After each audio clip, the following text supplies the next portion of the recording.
Selamat pagi anak-anak, khususnya kelas 8 Sekolah Kristen Makedonia. Pagi hari ini kita akan belajar tentang bersyukur bukan sekedar pasrah.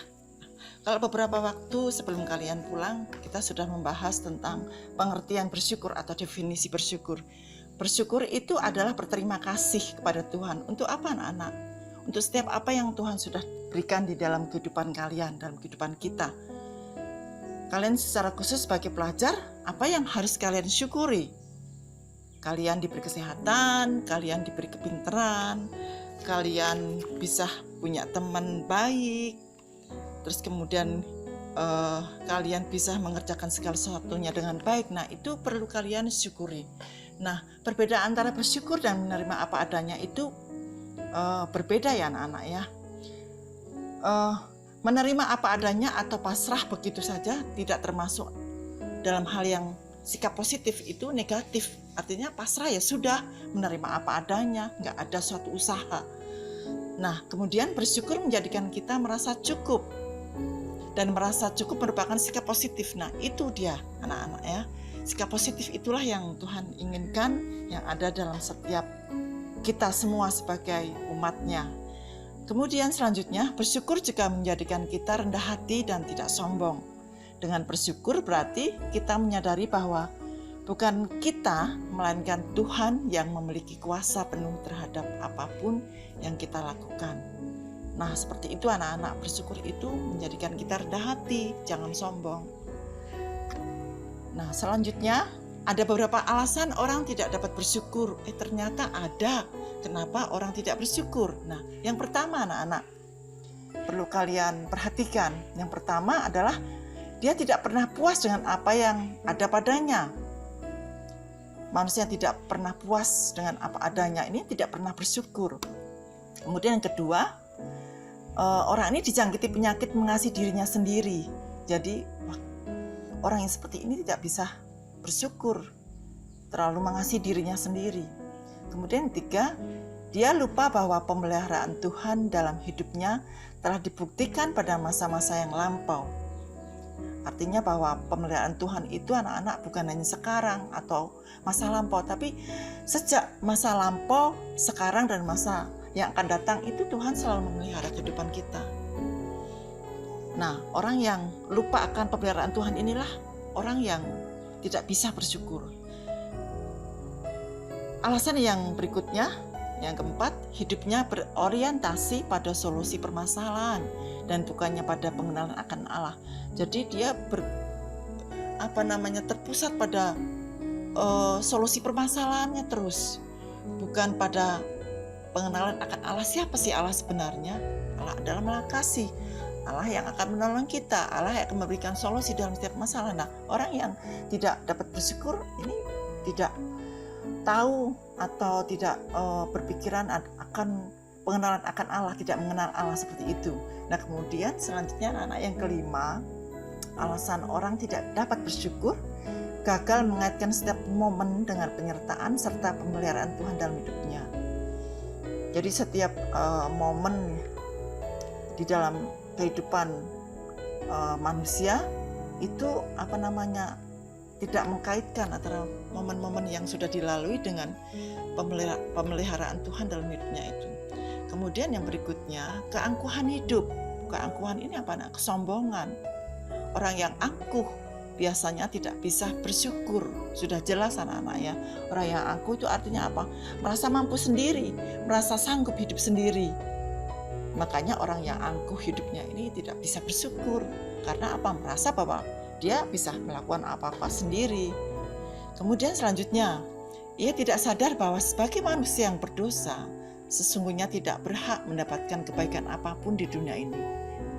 Nah, ini yang ketujuh ini, ia tidak sadar bahwa sebagai manusia yang berdosa, sesungguhnya tidak berhak mendapatkan kebaikan apapun di dunia ini. Tapi karena kebaikan Tuhan, sehingga kita mendapatkan kebaikan itu anak-anak. Nah, orang yang tidak dapat bersyukur tidak menyadari bahwa kita berhak mendapatkan kebaikan apapun di dunia ini. Selanjutnya, anak-anak, beberapa hal yang mendorong kita untuk bersyukur. Kalau tadi ada alasan yang tidak bisa orang bersyukur, nah sekarang ada beberapa hal yang mendorong kita untuk bersyukur. Ini kebalikannya ya anak-anak ya. Yang pertama, kita bersyukur untuk karunia Allah yang paling penting, yaitu pengorbanan Tuhan Yesus di kayu salib. Kita bersyukur untuk karunia Allah yang paling penting, yaitu pengorbanan Tuhan Yesus di kayu salib, yang menghapuskan dosa kita dan memberikan jaminan keselamatan dan hidup yang kekal. Nah, ini luar biasa banget anak-anak, luar biasa sekali. Kita harus bersyukur bagaimana Allah mengorbankan anaknya yang tunggal di kayu salib. Itu luar biasa sekali. Harusnya kita yang menanggung karena kita yang melakukan dosa dan kesalahan. Tapi karena begitu besarnya kasih Allah, sehingga Allah mengorbankan anaknya, sehingga menggantikan yang seharusnya kita disalib atau kita yang dihukum. Tapi luar biasa, Tuhan Yesus sudah rela di kayu salib. Itu yang pertama anak-anak. Yang kedua, kita mengingat apa yang Allah sudah lakukan untuk kita. Memberikan orang tua, kesempatan sekolah, kemudian kesehatan, berkat-berkat, materi. Itu Tuhan sudah berikan dalam kehidupan kita anak-anak. Bahkan kalian punya teman yang baik, yang mengasihi kalian, yang mengerti akan kalian, itu luar biasa sekali. Kita harus bersyukur untuk hal itu anak-anak. Nggak semua orang mempunyai teman yang baik, atau nggak semua orang mempunyai orang tua yang baik, atau tidak semua orang juga punya kesempatan untuk sekolah. Bahkan ada anak atau orang yang sakit-sakitan. Nah, kalau sekarang kita mempunyai semua itu, alangkah kita harus bersyukur. Nah, itu hal yang kedua yang mendorong kita untuk bersyukur anak-anak. Tapi seringkali kita tidak menyadari akan semuanya itu, sehingga kita berpikiran itu biasa yang ada dalam kehidupan kita. Tapi perlu anak-anak, kita selalu ingat bahwa semua itu harus kita syukuri.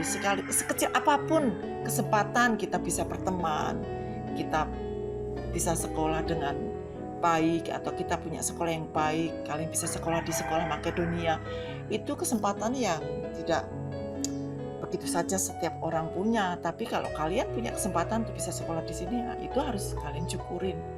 Itu yang kedua. Yang ketiga, yang berikutnya, kita harus pahami bahwa bagi Tuhan tidak ada hal yang dilewatkan sia-sia untuk kebaikan untuk kita anak-anak. Kita harus menyadari selalu bahwa Tuhan itu selalu baik dalam kehidupan kita dari hari lepas hari. Kasih Tuhan tidak pernah berubah. Kemudian yang keempat, dengan bersyukur kita diminta untuk menyikapi hidup ini dengan sukacita, bukan dengan duka cita dan paksaan. Artinya, dengan bersyukur kita diminta untuk menyikapi. Tuhan mau di dalam setiap kehidupan kita ini kita jalani dengan sukacita. Sekalipun kita banyak masalah, sekalipun kita punya masalah, mungkin saat ini kalian atau kita semua anak-anak, kita sedang sama-sama mengalami di Indonesia ini sedang adanya wabah corona. Kita merasa berduka cita karena banyak sekali korban. Kalau kita perhatikan di televisi anak-anak atau di sosmed, kita perhatikan bahwa banyak sekali korban yang sakit maupun yang meninggal. Di medis apalagi anak-anak, mereka yang berjuang mati-matian, mereka luar biasa, mereka kata orang garda depan ya mereka. Tetapi anak-anak, kita sebagai anak-anak Tuhan, mari kita menyikapi dengan adanya wabah corona ini dengan bersukacita, bukan dengan duka cita atau kita bersungut-sungut. Nah, kesempatan pada saat ini anak-anak di mana kalian diberikan kesempatan untuk belajar di rumah, mari anak-anak kita tetap bersukacita untuk melaksanakan atau mengerjakan setiap tugas kalian, baik pekerjaan di rumah dan juga tugas-tugas yang diberikan oleh guru kalian. Meskipun dengan jarak jauh, tapi kalian harus tetap bersukacita mengerjakan setiap tugas kalian. Nah, yang kelima, yang terakhir, hal yang mendorong kita untuk bersyukur. Kita juga bersyukur untuk misi Allah bagi umat manusia termasuk kita di dunia ini. Apapun yang sudah terjadi, apapun yang sudah kita alami di dunia ini, kita harus syukuri anak-anak bahwa Allah punya misi bagi setiap kita, setiap manusia. Allah punya rencana. Dan rencana Tuhan adalah rencana baik, bukan rencana kecelakaan. Bagi anak-anak, tentang bersyukur itu bukan sekedar pasrah. Sudah Ibu sampaikan, dan di akhir pelajaran ini Ibu akan memberikan satu tugas yang harus kalian eh, kerjakan. Tugasnya adalah, mohon diperhatikan ya anak-anak ya.